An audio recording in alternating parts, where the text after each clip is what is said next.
Pra, ky youtuber vrau të paktën 71 njerëz të ndryshëm. Tani, emri youtuberit është Pedro. Dhe Pedro është 14 vjeç kur fillon kjo histori dhe ai jeton në Brazil. Është djalë i ri, por me sa duket, ai nuk ndjen ndjeshmëri ashtu siç ndjem unë dhe ti.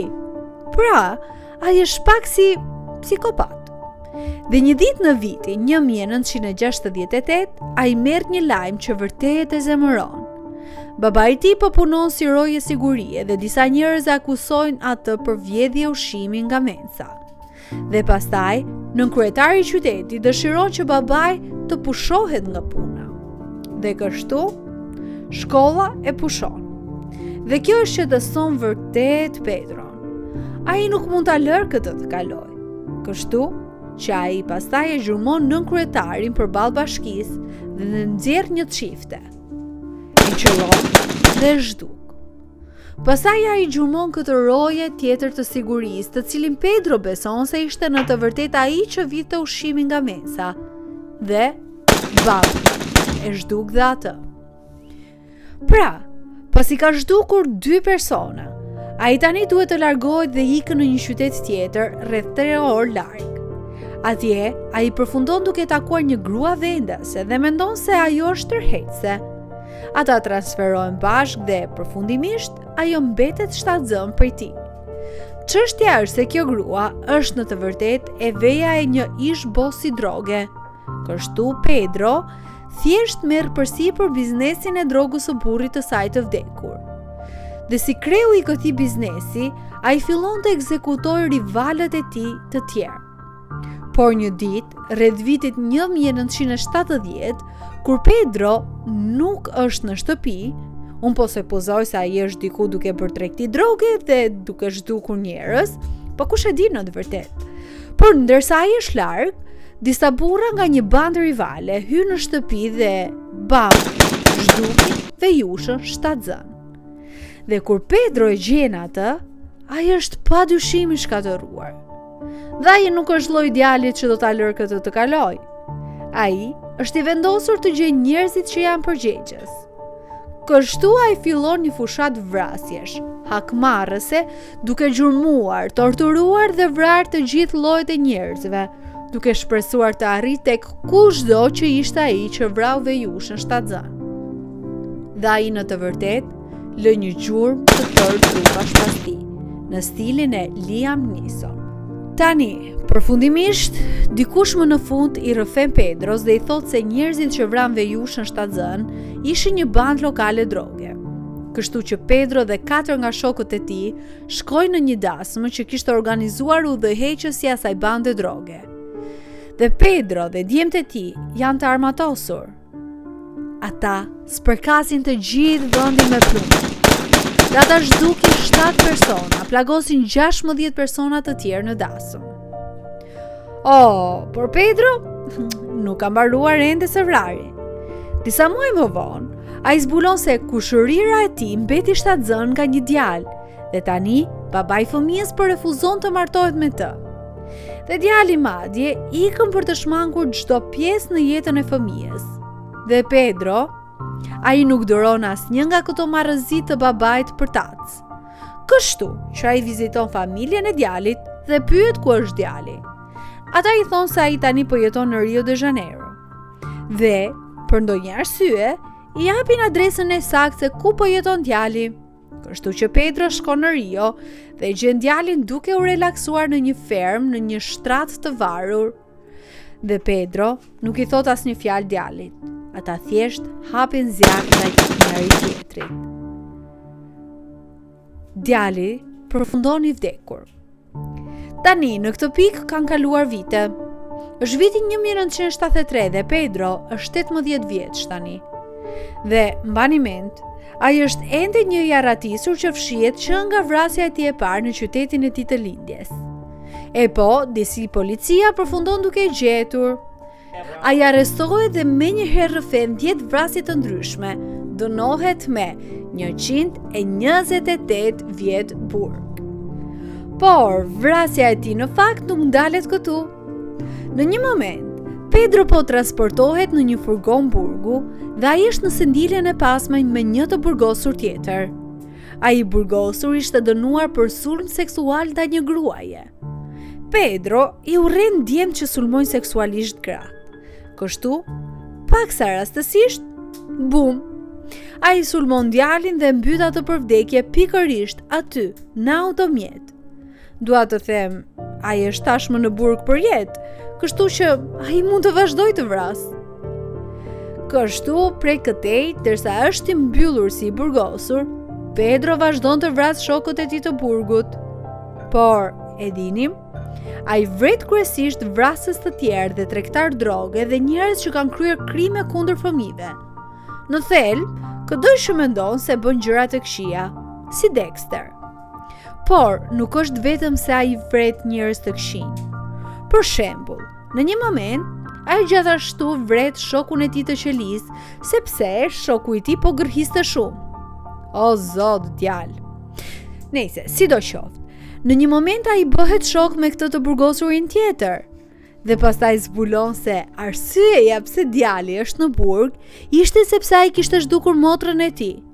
Dhe edhe pse Pedro i konsideronte këtë djalë mik, ai ende e ka, mendoj, këtë kod etik sipas të cilit jeton, ku ai duhet të vras njerëzit e këqij.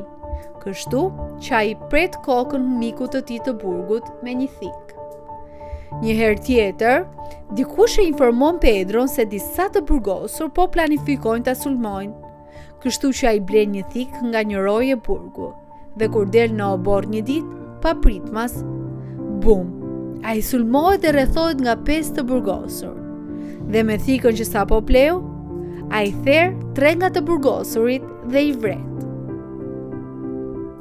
Kalon edhe ca kohë. Pedro është rreth 20 vjeç tani. Dhe baba i tij, i cili jeton jashtë, sepse të dy prindrit e tij janë ende gjallë, është me sa duket edhe ai një djalë i dhunshëm. Dhe mendoj se një ditë ai zgjedh me nënën e Pedros dhe merr një hanxhar dhe e vret. Dhe kështu policia arreston atë dhe ai shpallet fajtor.